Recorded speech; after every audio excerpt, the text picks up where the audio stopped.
was going to be a pay-per-view, um, and then they changed it last minute, which, Merry Christmas, I guess. Um, so yeah, here we go. One Friday Fights 92, Sitthichai versus Shadow. Big fight.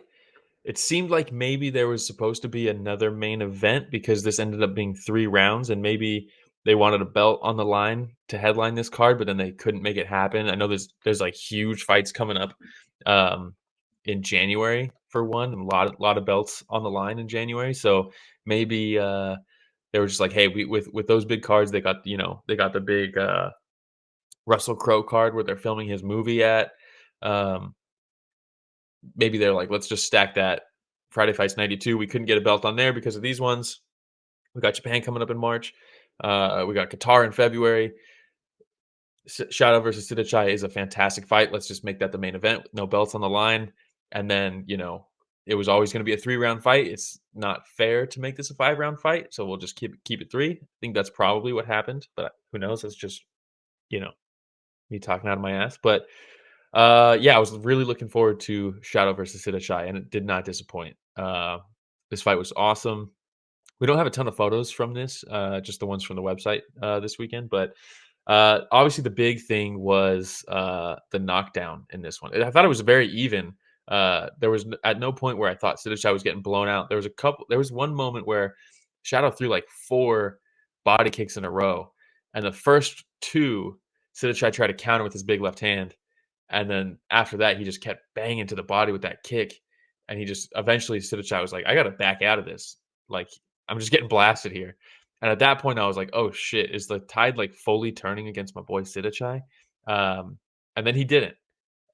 He stuck with it, and he actually had a very good third round. And yeah, to Genevieve's point, I did see a stray piece of gold confetti fall down at one point. I think they were planning about. Yeah, I saw that too. I think I even saw Ricky Sewell look up after that and be like, "Oh shit, are we about to have like a collapse of our confetti?" Um, but it was just the one. Chester says, "Has one ever done a 5-round non-title fight? I don't recall any off the top of my head. Not that I remember. Not that I remember. Um, but maybe they would have if they knew. It's weird to have a main event not be well, 5-round non-title fight. I guess Friday Fights has a lot of main events that aren't title fights, so maybe. But yeah, I would have liked this to be 5 rounds, especially because once you get that knockdown in a 3-round fight, like Shadow did, it's you kind of need a finish in a 5-round fight. You can start to edge things out a little bit, right? If you do 48 and then 9 times 3. Yeah, you can edge it out in a 5-round fight if you get dropped, but in a 3-round fight, no, you can't. So you have to, and like for anybody who doesn't know, you get a 10-8 round in one of the rounds if you knock a guy down. Then all of a sudden, if you lose the 2 rounds, but you get a knockdown in one, it's a draw on the scorecard. It's going to be a draw, but there are no draws in one Muay Thai. So it goes to who is closest to finishing the fight and damage and things like that. And ultimately, a knockdown trumps all in that regard because it's obviously the closest thing to knocking a guy out is a knockdown. So, yeah, if you can lose 2 rounds and just drop a guy, you can lose the whole fight pretty much, get outpointed the entire fight, and then but as long as you get a knockdown, you're gonna win that fight. So when Shadow drops Sitthichai, you're like, oh shit, Sitthichai. Well, if you're rooting for Sitthichai, you're like, oh shit. Which I was. I do like Shadow, but Sitthichai is my boy. And he couldn't get one. Not for lack of trying, Sitthichai fights a lot on his back foot and he counters a lot. And in that 3rd round, he was really going for it and just couldn't quite get it. But here's the knockdown. And, one thing if you're fighting Sitthichai, he's a southpaw, right? So, the left hand counter, especially, is going to be one of his go to weapons. And hey, shout out Power Pickle says one should all kickboxing Muay Thai 5-round fights. That'd be interesting. I think 5 rounds makes it more dynamic, but 3 rounds, one really likes the action-packed Muay Thai. You see that because obviously the 4-ounce gloves, they separate the clinch pretty quickly in a lot of their fights. They want action, action, action. And 5-round fights, you tend to have slower rounds 1 and 2 because there's a lot of gas tank issues, right? In 5 rounds, you can conserve your gas tank a little bit in those first couple rounds because you know you have 5 full rounds to fight. And in 3 round fights, you can kind of go balls to the wall and not worry about your gas tank. Um, and that plays into what one wants out of their Muay Thai. So I could see why they wouldn't do that. But I do think the fights would be more interesting in 5 rounds. It just wouldn't be as nonstop action, which is what is gaining a lot of fans for one. But the knockdown, like we were saying, I'll share my screen here. Shout out one for letting us show footage um, from their YouTube. Also, shout out one for not making this pay per view and just putting it on YouTube. Um, And so obviously Sitthichai here on the left, he's a southpaw. His number one counter is going to be his left straight, especially against orthodox fighters like Shadow. And the same thing we talked about with Fury versus Usyk, the big left hand from Usyk has a slot here to go through. Whereas if Shadow had his right hand forward, like he was southpaw, instead that left hand would be competing with this lead shoulder. Um, which in an open stance it's not. Um, so here we go. We're gonna have Sitthichai is going to pull counter. Sorry, not even pull counter. It's Shadow that pull counter. So Sitthichai here is going to throw his left hand on the break of this little clinch exchange. Shadow's going to lean back, hit him with his right straight, which again has the same slot as Shadow's or Sitthichai's left hand, and just crack him on the end of it. They'll go the left hand, bam, and then the pull counter with the right hand from Shadow is fucking beautiful. But in that moment, if you're Sitthichai, you're like, "Fuck, I got to come forward." And obviously he wasn't like 2 days from it. Shadow tried to capitalize on it, but Sitthichai's defense is so good. And you might be like, "Well, how's the defense so good if we just watched him get dropped?" But a lot of big uppercuts from Shadow there. But a lot of the reason he got dropped here is it's kind of a labored left hand. You see, here it comes, a little bit labored. Whereas Shadows is so much sharper. And part of the reason of that is because the entire fight, Shadow was just banging him to the body with body kicks, big body kicks that Sitthichai is forced to block. And, you just keep getting slammed with a baseball bat up against your hands. They're going to start filling with blood, being heavy. He throws that, which is his main weapon, that left hand. He throws it, but now it's a little bit more labored because he's just getting smashed with these body kicks. And Shadow's able to just slip it, rip him with the right hand of his own, with a straight shot of his own, and drop him. But it was a really high level fight. It was a great fight. Very close. Outside, like that knockdown was really what separated it. I think Shadow was probably ahead a little bit most of the fight. But Sitthichai was right there with him. But yeah, and then from what I remember, uh, I don't think Shadow even got a post fight interview. Did he? No, he didn't. Which is weird. Shadow, I think, can be he can be like a star for one. I think like he's already big over like in Asia. He's got he's got titles from outside of one. He comes to one, he has a slip up in his debut, but since then he's been razor sharp. I think he's really really good. From Chummy Boy says Shadow is ahead. I'm rooting for both, honestly. Yeah, they're both great. I like both these guys a lot. Um, and I think one has somebody here with Shadow. I think he's very skilled. He has power. You saw him. That was some slick shit. Knowing Sitthichai is going to be throwing that left straight a lot, bang him to the body where he has to block it, slow that left hand down so that I can counter it later. And he did it perfectly. Um, you know, and for the U.S. audience, I think some people are going to see the name and be like, "That's fucking sick." There's some edgelords out there that see Shadow and they're like, "Fuck yeah, dude, capitalize on that." But I don't know. I thought he was going to get a contract here. I thought if you beat Sitthichai in a main event on a tentpole card, you're going to get a contract. But they didn't do it. Um, but yeah, Chester says beating Sitthichai in the main event deserves an interview. Yeah, you would think so, huh? I guess not. But yeah, that's kind of all I wanted to talk about on that fight. So we can move on. Like I said, we're only going to do some of these fights. Um, we are going to do Suakim versus Panrit because this was fucking awesome. This was a great fight. Uh, this is one of those fights where a lot of the times when I try to get people that I know like personally to watch one, people who watch UFC, they like combat sports allegedly. Um, they're like, "Well, I don't know anybody," and you're like, "Okay." But, like, if you tuned in for, you know, Dustin Poirier versus, Michael Chandler, which was a crazy fight, right? If you tuned into that, and you didn't know who they were going into it, but you still watched it, by the end of it, you're gonna be like, "This was awesome, and I'm gonna watch these next guys fight whenever I hear about it." You don't have to know them to appreciate the fight itself, right? You can watch 2 random dudes online fight and be like, "Damn, that was a sick fight." And for a lot of people, at least in America, that's kind of what this fight would be. Suakim versus Panrit. You're gonna be like, I mean, people who watch one know these guys, right? But if you're trying to convert UFC fans and they see this fight, they're gonna be like, "Holy shit! Let me know next time these guys fight because god damn, this was good."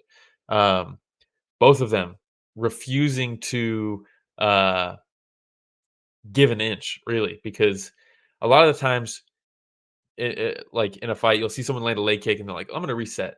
And sorry again, there's only like a couple photos from these fights that we have for each of them, but um, you'll see someone land a leg kick and then they reset and they circle for a bit. Not in this fight. One person kicks, the other person kicks. One person punches, the other person punches. They're not letting anybody get ahead on that scorecard because if you think of like scoring a fight as a round goes on, you think, okay, this guy just landed a shot. That gives him a little bit over this guy. Oh, this guy landed a shot. They're back even. This guy landed a shot. He landed another one. He landed another one. This guy landed one. That's kind of how you're supposed to score, like as the round goes on. So if you're fighting and you get hit with something, even if it's not clean, that's a little bit of a step up for that other guy. And this fight's a perfect example of just not letting someone get ahead on the scorecards and just if I take one, I gotta get one back, and I'm doing it immediately. Like they're not thinking about it. That's just ingrained in their skill sets to do that. Um, just big shots from both guys. I think Suakim dropped him with a jab at one point, nice power jab. His left hand the whole fight was fantastic. His lead hand. Um, and then eventually he gets the finish off a nice left hook. There was some miscommunication in the commentary booth where they were like, "It was a jab for the knockdown." And they were looking at the first knockdown, and then the knockout, they're showing it, and Mitch is like, "That's not a. I don't think that's a jab." But then he kept calling it a jab, and you're like, "No, no, no. The first one was the jab, not the second one." Um, but because one is cool, we can show it. So let me just cue this up. There it is. So yeah, this is second round, 15 seconds left. Suakim is backed Panrit up into the ropes in the corner. He's teeing off on him. Big elbow from Panrit. Big left hand there, and that's the drop. That's it. That's the end of the fight. And you might be like, "What the fuck just happened?" Probably because I paused it halfway through at like the worst time. So let's go back and watch that again. It's just a nice short little left hook, and you see they're kind of in like a weird clinch exchange. Um, let me playback speed. Let's slow this baby down. So Panrit he's framed it off on him. Left hand, nice left hand there from Suakim. And you see here, this is the fatal mistake. In that same framing exchange, you see Panrit try to get that outside trip a little bit, and he's not really in a good spot to do it because he's lost the control up top. And I don't know if he was just trying to get him off balance and push him away while he was trying to trip him. Um, but in that moment, he kind of has to hop on this back foot here. And as he's hopping in to keep close to Suakim so that he could try to push him over that outside trip, that's when this left hook from Suakim cracks him just barely. It's fucking sick, dude. Because a lot of the times, like what Panrit was doing is good, right? We talk about a lot recently about getting your opponent off balance, and like that can be half the battle. If you can get somebody off balance, you can land shots on them that you normally can't when they're defensively sound. But so it was a good idea to try to reach for him and hit that outside trip to knock him off balance. Um, but what ended up happening is he was off balance and out of position himself, while Suakim was able to just kind of hop back and use the hop back to put some torque into his left hook and crack him. So by trying to get Suakim off balance, he puts himself off balance, and Suakim's the one that's able to capitalize on it. There's the outside trip. He hops in, short little left hand from Suakim, and just puts him down. And there's probably some slow mo shots of this too that they put on the replay. But good for Suakim. I like to see him back in the win column. He's a dangerous fighter, man. He can be so dangerous. Let's see. Takes a while when you're in whatever I put it to 0.25 speed. So this was the first knockdown. This was the jab. Nice power jab from Suakim. Bam, splits the guard with that right on the chin. Splits the guard. Those 4-ounce gloves really can get through a guard. Um, so he sets him down with that. That's the first knockdown. And here it is. Here's the frame, and you can see he's trying to get that outside trip here, but he can't. He loses the frame and goes for it anyways with his foot. Right here, tries to push with his hands, but because he's framing to try to hit that outside trip, his chin's exposed. Right, so he's extending his arms because he's going for that outside trip, and because he's extending his arms, Sua Kim's able to slot that left hand right through, and it's just a perfect shot. It's one of those shots where full speed in the fight, you're like, "What the fuck did he? What landed?" It was such kind of an awkward position, um, but a beautiful shot from Sua Kim. So he's got the frame, left hand comes through because of the frame, the first one, and then he goes for the outside trip and tries to push off with his hands again. But because he's extending and framing with his hands again, the left hand lands again. But this time he's off balance. He's off one foot and just fucking collapses him. But really cool finish. Really cool fight up until that point. Yes, he was dropped. Panrit was dropped the first time and then he got knocked out. But that does not explain like the real story of the fight. The whole story of the fight was Panrit was in there with him and he was cracking him with some big shots as well. Um, It was yeah, very cool. Chummy Boy says Sua Kim still had the same defensive tendencies he's fall back to. Still though, I thought Panrit have a chance, but too much chasing for sure. Yeah, you know, chasing. There's a difference between pressure and chasing, and we'll talk about that in not the next fight, but the one after. Um, if you're chasing somebody, you're out of position. You can be off balance, and your opponent can capitalize on that, and that's kind of what happened here. And yeah, there's a couple times Sua Kim has had some trouble when he gets his back against the ropes himself. He's been finished there, but and Sua Kim got him there a couple times, but wasn't fully or sorry, Panrit got Sua Kim up against the ropes a couple times. And I was like, oh man, is this gonna be the same thing? Is Sua Kim about to get finished with the volume up against the ropes? And he wasn't able to. Sua Kim was able to get out of that. Part of that probably is because Panrit was chasing a little bit more than pressuring and not as much composure to hold him against the ropes and land those finishing shots. But yeah, very good stuff. And Chester, I was talking about earlier about watching a fight of two guys you don't know, and it could still be a good fight. He brings up it's exactly what happened with Ultimate Fighter One on Spike. They didn't know the dudes. Why doesn't it work like that for one? You don't even need a TV for fuck's sake. It's on YouTube every week. Yeah, I think. Well, you know, Ultimate Fighter Season One. I think it was like what 2005. Reality TV was like hot. And there wasn't all this competition for viewership like there is now. YouTube wasn't a big thing, Twitch wasn't a thing, streaming wasn't a thing. It was just what's on TV. Spike was big. They have yeah, Spike was big. Reality TV was really big at the time. That was catching on. Um, so yeah, it was like lightning in a bottle with the UFC with Ultimate Fighter. But yeah, so I think there's just so much competition now, and that's what's missing. At least with US viewers, I think one is getting a lot of viewership. It just when we talk about North American viewership, there's so much competition. But it is kind of that same thing. Anybody who turns into any Friday Fights card, not just the tent poles, if you tune in pretty much at any point of any of these cards, you're gonna be like, God damn, these boys are swinging. Like it's crazy. Part of it's probably time zone, right? Unless you know about it, at least I'm in California, right? In Pacific time, these cards usually start at like 4:30 a.m. I wake up for work and I'm starting to do my thing, get ready for work and stuff, and it's on my phone. I'm watching it because I know about it. It's it's not going to catch casual viewers tuning in randomly like Spike TV would in 2005 because of the time slot. And that's why one has the fight nights now on Prime at the US time slot. I think a lot more people were watching that. Um, but it's not going to get that North American traction off of Friday fights, at least live, unless you know about it or know somebody who's like, hey, turn this shit on right now because this is some crazy shit. Um, but yeah, that's where we're at. We can move on. This is where we're gonna skip some fights. They were good fights. Sang Shonoi versus Chai was very fun. but we're going to go into Panpayak versus Bikrev. Son of a bitch. We waited so long for Panpayak to return, and he's had a slow adjustment fight. Um, Man, he had an adjustment fight, and you're like, okay, it's his first fight back in a long time, but it's the guy, right? Like he'll be back.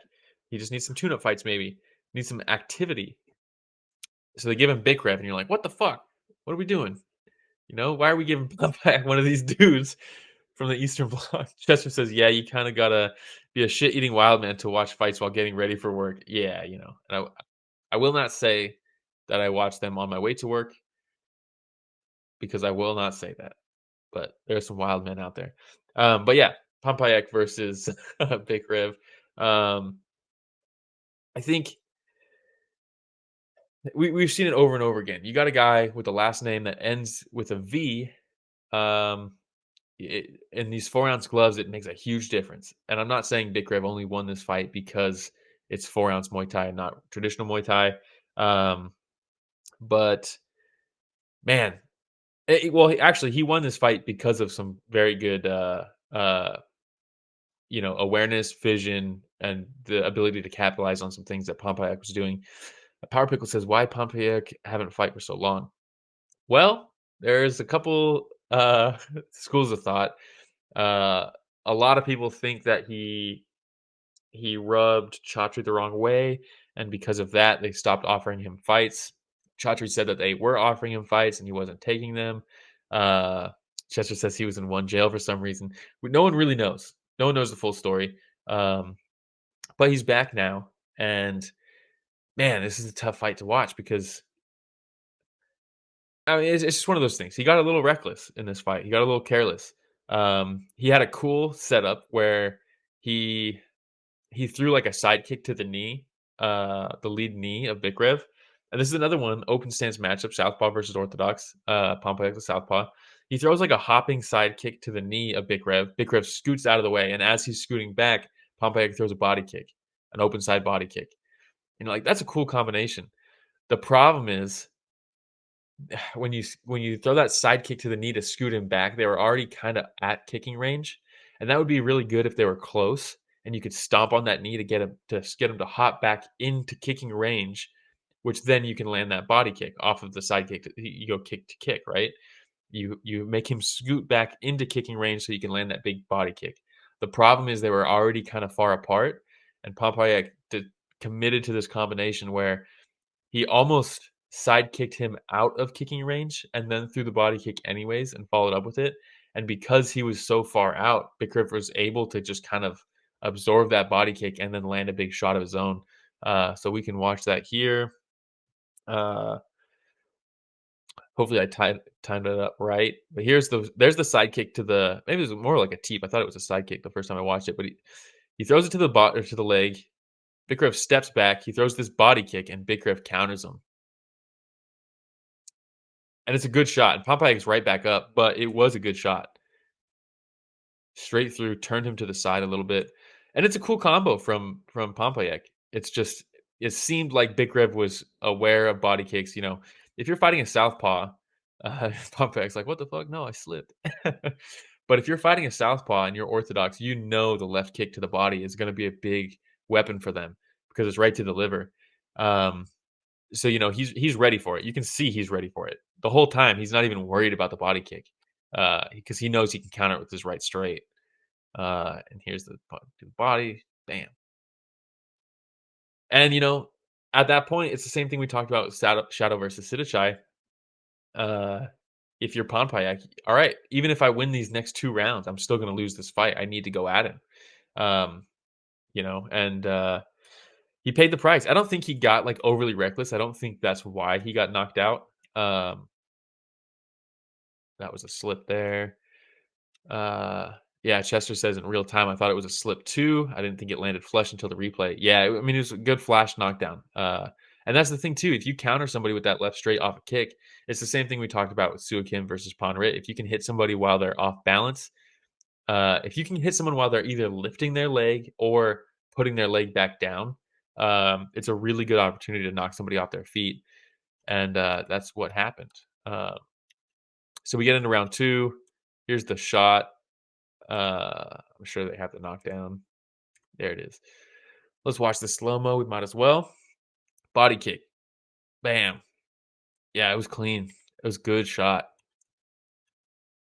Anonymous says back to Chachu jail for our boy Pompey. I don't know. I don't think so. I think he'll keep getting fights here. Um,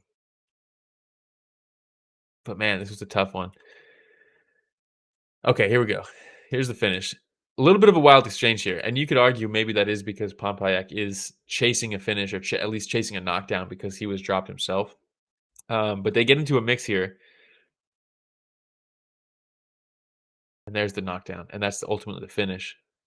And same thing live. I was like, "What landed flush?" I didn't see really anything land flush, and it was very similar thing where again he hits him in the pocket there. Panpayak goes for a body kick. Maybe it was a high kick, but he goes for a big power kick with that left kick, and it was the same thing that got him countered the first time. A little bit of a different situation with how it was set up and everything, but it was just a bad shot in that moment. The shot selection could have been different, but it's a big exchange, big wild exchange, and there you see him throw that body kick, and then Bikrev counters the left and a right, and then he hits him again there, and I think that's ultimately is what the finishing punch was. It wasn't necessarily the left hook. Left hook was big.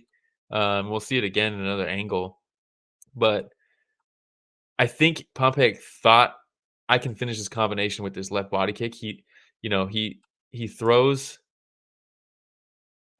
with the left hand to turn his body like that. As he's turning, he's like, let's follow up with this body kick.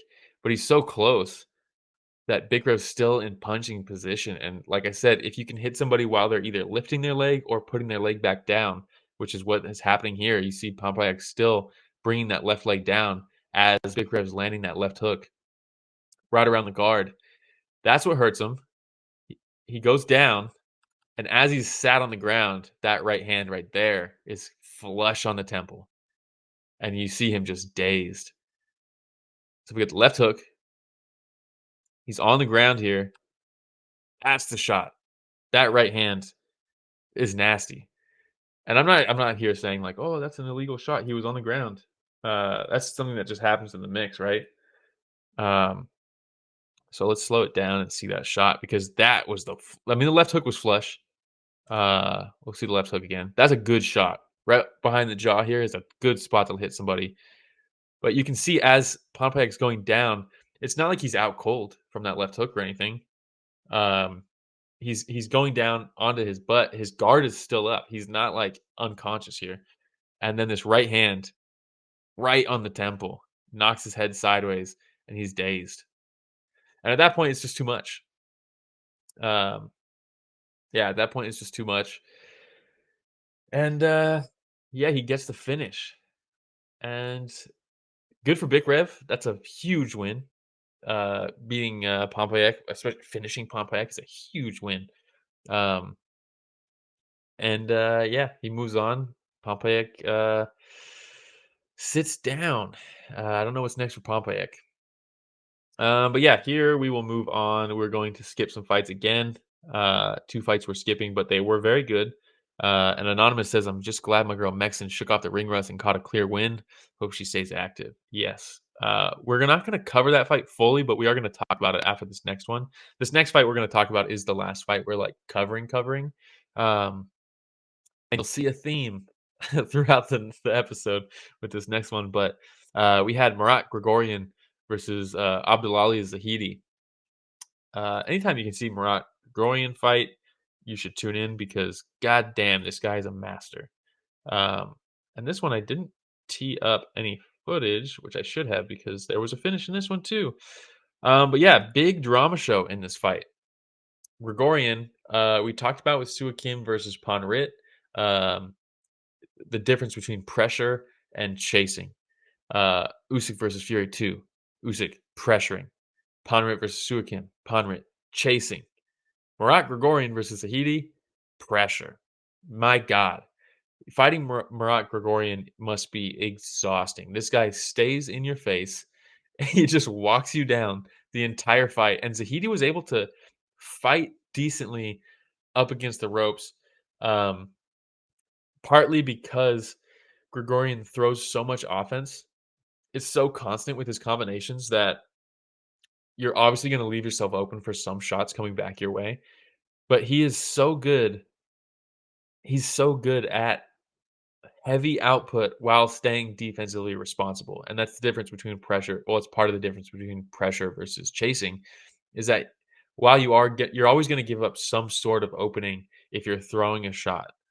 The key is usually going to be to keep that opening as small as possible, and that's the difference between throwing like a tight right straight versus like a huge lunging right straight. And that's the difference between Sitthichai versus Shadow. When Shadow threw that left straight, or when Sitthichai threw the left straight, it was labored.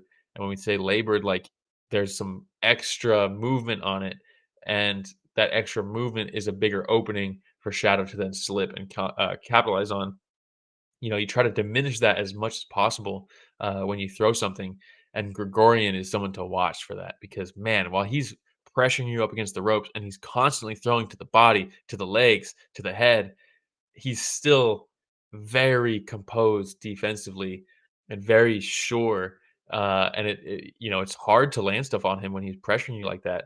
And Zahidi was trying a little illegally. He ended up getting he got a hard warning. He got a point taken away because it's kickboxing and he's clinching. We didn't get Olivier Coste in this one to be like, no clinching. But we got plenty of no clinching from the ref.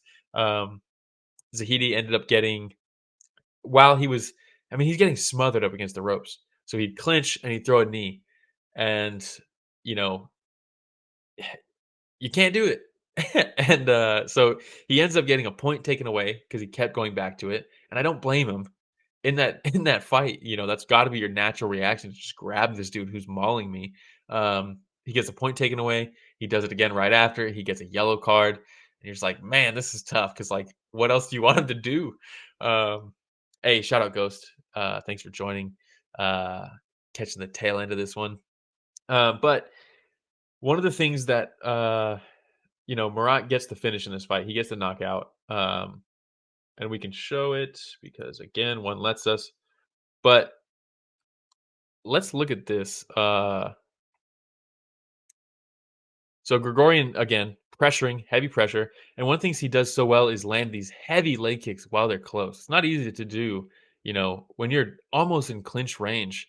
It's hard to land heavy leg kicks, but because he was the entire fight, you see a lot of the time Zahidi, and look at the defense from Grigorian. He's so defensively sound. Um, but you see here, he's anticipating the leg kick, which is good job here, good timing because Grigorian is throwing the leg kick here. But you see Zahidi raising that left knee to block the shot. He ends up going under it and kicking the rear leg, which is always really cool. But and there's the clinch knee, and he gets another warning. He says, "Dude, I will stop this fight if you keep doing this." Because at this point, he had a point taken away. He had he got the yellow card already. He's like, "Do not ruin, uh, do not ruin this fight. Don't make me stop this." And Zahidi's like, "Bro, please let me. I need to clinch." Um, but you see here a lot of the time because of the investments to the legs that Grigorian was making the entire fight, Zahidi ended up fighting the second round. A lot of it with one knee up in the air, anticipating these leg kicks and just trying to keep a guard from Grigorian. And what we talked about with and look, when he finally comes back, you see Grigorian is just perfectly defensively sound. That knee was very borderline to being illegal again. But then on the break, you see Grigorian cracking with the big right hand. The ref's like, bro, please stop clinch kneeing. Um, but yeah, we have him up against the ropes, and you see his legs are so active, anticipating these leg kicks from Grigorian. And because of that, like we talked about with Suakim, like we talked about with Panpayak, if you can hit somebody while they're lifting their leg or putting their leg down, that's when you can compromise them. And because he's having to fight, lifting his leg constantly, he's very open to some of these shots from Grigorian. And look at these guys trade. This was a great fight too. And props to Zahidi for throwing back because Grigorian is just fucking drowning. Um, but that's where he got a little careless. He throws a leg kick of his own, and as he's putting that back down, the right hand and the left follow up drops him. And props to him, man, because he could have sat this one out at that point. He was not winning this fight up until this point, and he could have taken it out there. And then here we go. They are immediately back to the corner from Grigorian. His pressure's crazy. And you see here, he lifts the knee to keep it in between them. And that's when he gets the finish. It's a nice little left hand that finishes him right there, right along the jawline. But again, catches him with one foot up in the air. And a lot of that is because of the investments that Grigorian was making the entire fight, which is very cool to see such a pressure heavy fighter who's fighting you in the phone booth up against the ropes still land an overwhelming amount of leg kicks that force you to fight defensively irresponsible. So yeah, that was a very cool performance from Grigorian. Like I said, anytime he's fighting, people should tune in because he's a fucking master. Let me look at the chat because that was a long one. James says, "What's your opinion on Cost? Is he as corrupt as Jack Slack says, or is there another way of looking at it?" I don't think he is. I know, yeah, Jack always comes at Cost, but Jack Slack always has. He has like, I love Jack Slack, by the way. I pay for his Patreon. I love him. He has a lot of like long time running jokes, and he's very good at sarcasm and sarcastic jokes. And I think the same thing with like Shevchenko. He makes a lot of funny Shevchenko jokes, and people are like, a lot of people who don't like Jack Slack are going to be like, yeah, he always rags on Shevchenko, but part of it is a joke. And I think the Olivier Cost thing is a little bit of a running joke with him. I think there's maybe some truth to it from his perspective, but I think a lot of the time he leans into it a little bit extra. I do like Olivier. I think Olivier is good for one. I think Olivier or refs fights the way that one wants him to ref fights, and that might rub some people the wrong way. But ultimately, Herb Dean talked about it with the Sean O'Malley versus Marab Balashvili fight, where people were complaining about his stand-ups in that fight and standing Marab up. They thought, hey, it's a title fight, let him work, all these things. He came out and said, like, hey, if they want the fight to go another way, I don't mean like favoritism as far as the opponents and who they want to win, but an organization wants fights to play out a certain way, not for the win, but just for the duration of the fight. They want their fights to look a certain way. And Herb Dean kind of alluded to the fact that, I'm standing some of these fights up, like this Marab fight specifically. I'm standing these ground exchanges up because I'm under the impression of how the UFC wants fights to play out. Again, they're not picking a winner, but they definitely want their product to look a certain way. And Herb's alluding to that. And I think that's no difference with one. They want, their Muay Thai, and we talked about it, why they're 3-round fights rather than 5-round fights sometimes, because they want that all out action, all out action. And Olivier reps that tremendously, I think. I'm a big fan of Olivier Cost. I think he's a nice guy. I think he's a good ref. I also think refing has so many openings for scrutiny against referees just because of the nature of what it is. There's so much room for error as a referee that there's always going to be something to point out, and there's always going to be something to work on. But yeah, maybe that's a long-winded response to that. Ghost says, does the UFC have the same thing one has where you can apply to use their content? Does the UFC have that? Because every time we show UFC footage, we get pulled down. One championship, there's a, um, I'll DM you, Ghost. I think maybe did I already DM you? No, I DM'd somebody else about this. I'll message you, Ghost, after the stream. Genevieve says, I love when he started coaching him in the ring, yelling, "Good job, good." Yeah, I'm assuming that's with the clinch knees or something like that. Blunderup says obligatory rant about fixing kickboxing rules. Yeah. Hey, shout out Combat Sports Today. Marat wants Super Bond next in Japan. Holy shit, that would be sick. That would be awesome. Yeah, because I mean, if Chingiz is gone, Super Bond's here, I would watch Marat versus Super Bond 100 times. So let's do it. Yeah, and then the last thing I wanted to talk about, we're not going to cover it in depth, but Mexen versus Kana. I think a lot of people thought Mexen was maybe done. So she loses to Pajija, no slouch. Then she loses to Jackie Buntan in the inaugural title fight. And I think a lot of people were probably again, no slouch. Jackie's very good. Mexen had that time where she was out for a while. There was some, contract disputes maybe or whatever it was. I don't know. She was unhappy. She wanted different fights. She wanted whatever. I don't know the behind the scenes of that. But she was out for a while, and then I think there was drama with the Stamp fight. They wanted Stamp versus Mexen, all this stuff. So we get Mexen versus Pachija for her return fight, and I was like, damn, that's a tough fight to go back to. She loses. And then they're like, all right, here's Jackie Bouton. You're like, God damn. But that's what happens when you're that caliber of a fighter. You have to fight other top tier fighters. Kana gets her debut against Mexen. And I'm like, this is a great fight. It is so good. And Genevieve says Mexen has either been holding back or lost a lot of her power. I think there's also just so much tape. There's so much fight footage of Mexen. Everybody knows how she fights.